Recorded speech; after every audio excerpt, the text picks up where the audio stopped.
నమస్కారం అండి. భగవద్గీతలో నేడు 18వ అధ్యాయము మోక్ష సన్యాస యోగమునందు 32వ శ్లోకము తాత్పర్యం వివరిస్తున్నది మీ విజయభాస్కర్.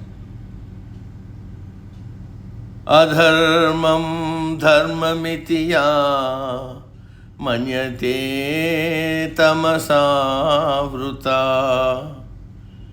సర్వార్థాన్ విపరీతాంశ్చ బుద్ధిః సా పార్థ తామసీ.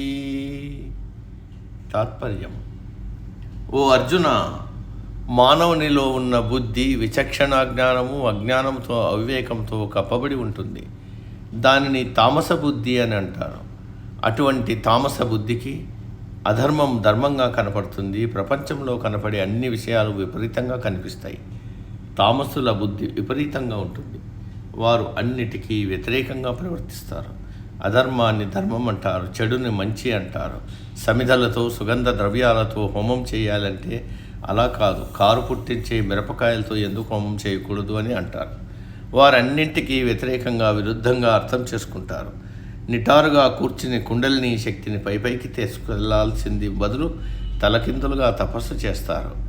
ఇక్కడ సర్వార్థానని అన్నారు. అంటే వారు అన్ని విషయాలను, అన్ని పదార్థాలను, అన్ని కార్యాలను విరుద్ధంగా విపరీత బుద్ధితో తలకిందులుగా చేస్తారు. ఈ శరీరం వేరు, లోపల ఉన్న ఆత్మ వేరు అని శాస్త్రములు చెబితే అలా కాదు. శరీరమే శాశ్వతం. ఈ లోకములో లభించే సుఖములే శాశ్వతములు. ఆ సుఖాలు అనుభవించడానికే ఈ శరీరం అని శాస్త్ర విరుద్ధంగా వాదిస్తారు. ఆ సిద్ధాంతాన్ని ఆచరిస్తారు.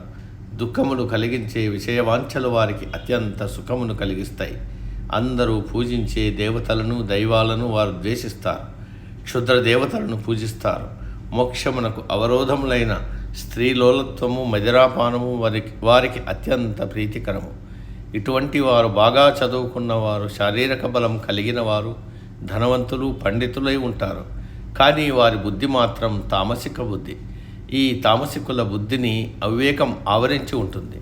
అవివేకమును పారదోలితే తామసిక బుద్ధి రాజసిక బుద్ధిగా, ఆ తరువాత సాత్విక బుద్ధిగా మారే అవకాశం కూడా ఉంది. నేటికి సమాప్తం. తదుపరి శ్లోకం రేపటి రోజు. సర్వే జన సుఖినో భవంతు. అందరూ బాగుండాలి, అందులో మనం ఉండాలి.